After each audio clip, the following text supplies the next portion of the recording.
Ndagusuhuje mukunzi wacu ari nako nanaguha ikaze. Iyi ni KN Radio, shakira urukumbi ry'amakuru agezweho mu Rwanda ndetse no hanze y'u Rwanda. Ni mu karere ka Karongi ahongeye kumvikana amahano mabi cyane, inkuru y'incamugongo nyuma yo kubona umubyeyi gito, umubyeyi w'inyamaswa wagaragaye arimo guhondagura uruhinja rw'amezi 3 hafi yo kurunogonora. Benshi mu babyumvise n'ababibonye byongera gutera ishavu ku mitima yabo. Mbese uyu mubyeyi wagaragayeho uyu mutima w'ubunyamaswa kubera iki yarashatse kwihekura? Abaturage, ubuyobozi baba batangaje iki nyuma y'uko biboneye amaso ku yandi umubyeyi w'inkurabusa w'inkuramahano wari ugiye kwihekura umwana yatwise amezi 9 yose?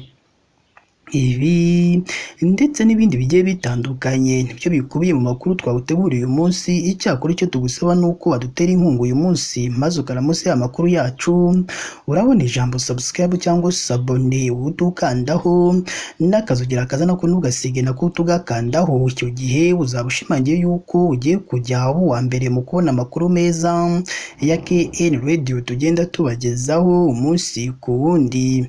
Reka twitse gatoya ubundi tuze tubavira imuzi n'umuzingo ibyamahano yumvikanye mu karere ka Karongi.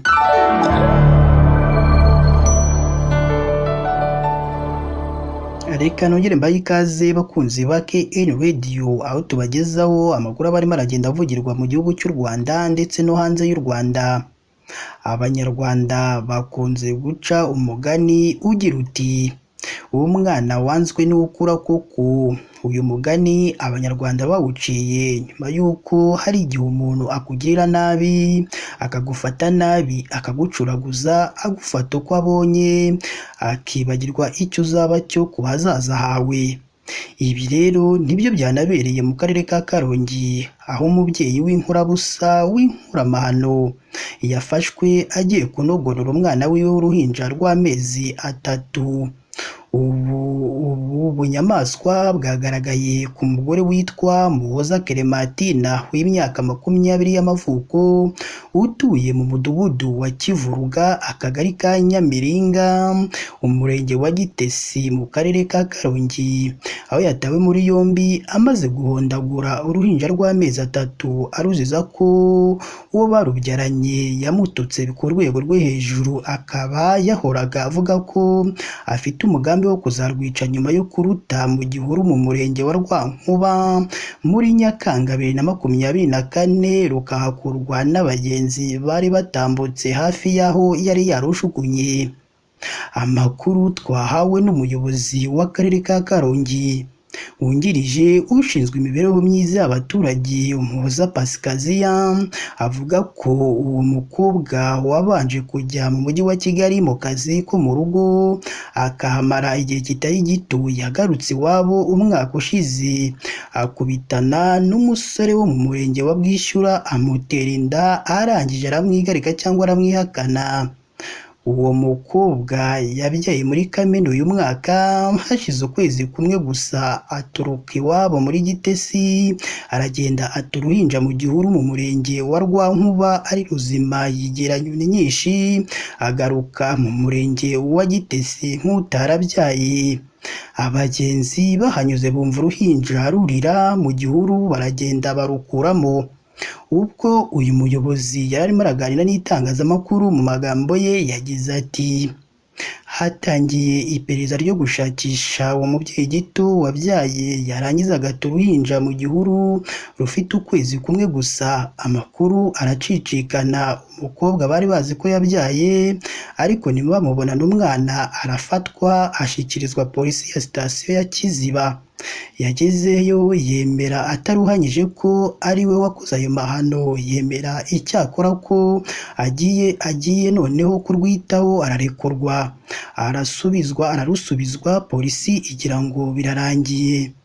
Uyu mubyeyi gito witwa Umuhoza Clementina nubwo yari afunguwe, yemereye polisi ko atazongera guhohotera urwo ruhinja, ahubwo agiye kurwitaho. Ingeso yaranze kuri uyu wa gatatu tariki ya 11 Nzeri 2024 yaje gutungana n'uwo barubyaranye. Umukobwa ngo ararakara cyane, avuga ko uwo musore yamututse, umujinya wose akawutura urwo ruhinja, ararwadukira araruhondagura hafi yo kurunogonora. Kubera ko uyu mugore w'inkoramahano asanzwe akurikiranirwa hafi n'abaturanyi kuva yaruta mu gihuru rufite ukwezi kumwe gusa, bumvise rwanira cyane. Bamubajije avuga ko se amuteye umujinya akumva urwo ruhinja yarwica nk'uko ahora abyigamba, niko kurukubita hafi gushiramo umwuka. Uyu muyobozi w'akarere wungirije Umuhoza yagize ati: uyu mukobwa rwose ni umuhemu, nta mujinya uwo ari wo wose umuntu yagutera ngo uture uruhinja rw'amezi 3 rw'uruziranenge watwise amezi 9 yose, ngo nuko uwo mwarubyaranye mutumvikana, kuko abatumvikana n'abo babyaranye bose nibatura umujinya kwihorera ku bana babyaye. Uyu muyobozi w'akarere wungirije yongeyeho agira ati: yashyikirijwe urwego rw'igihugu rw'ubugenzacyaha RIB. Uruhinja nyina w'umusore ararusaba ngo ajye kururera kuko barwemera, afite n'ubushobozi, nta kibazo n'ikibazo yagira. Natwe nk'ubuyobozi, umukozi ushinzwe imibereho myiza n'iterambere ry'umuryango n'ushinzwe kwita no kurengera umwana turahari, twamwunganira, ariko uruhinja rwo ntirugipfuye ahubwo rugiye kubaho neza. Uyu muyobozi kandi yashimiye abaturage batanze amakuru ku buzima bw'uruhinja bwari buri mu kaga gakomeye, anashimira nyirakuru ubyara se wanze ko ruteragirana akarufata akiyemeza kururera. Anasaba abakobwa babyariye iwabo kujya bagira umutima wa kimuntu wo gukunda no kwita ku bo babyaye, kabone n'iyo abo babyaranye babihakana. Anashimira abemera kubarera igihe bababyaye. Uyu muyobozi kandi yagaye uyu mukobwa cyane ufite umutima wo kwihekura, avuga ko niyo yafungurwa akavuga ko ashaka nanone uruhinja rwe, kubera bibaye inshuro ebyiri habaho kureba kure cyane mbere yo kurumuha, kubera izi mpungenge ko noneho amaherezo yarwica cyangwa akaruvutsa ubuzima. Uyu muyobozi w'akarere ka Karongi wungirije ushinzwe imibereho myiza y'abaturage Umuhoza Pascasia yanagaye abatera abakobwa inda bakihakana abana kandi babizi neza ko ari ababo, ko ari ubugwari bukabije, ko mu gihe wemeye ko muryamana uba ugomba no kwakira nk'ikizavamo. Uyu muyobozi avuga ko bagiye gukomeza ubwo bukangurambaga kuko umubare w'abangavu baterwa inda ugenda wiyongera umunsi ku wundi aho kugabanuka. Ubuzima bw'abana bavutsemo bukangirika cyangwa bukahababarira.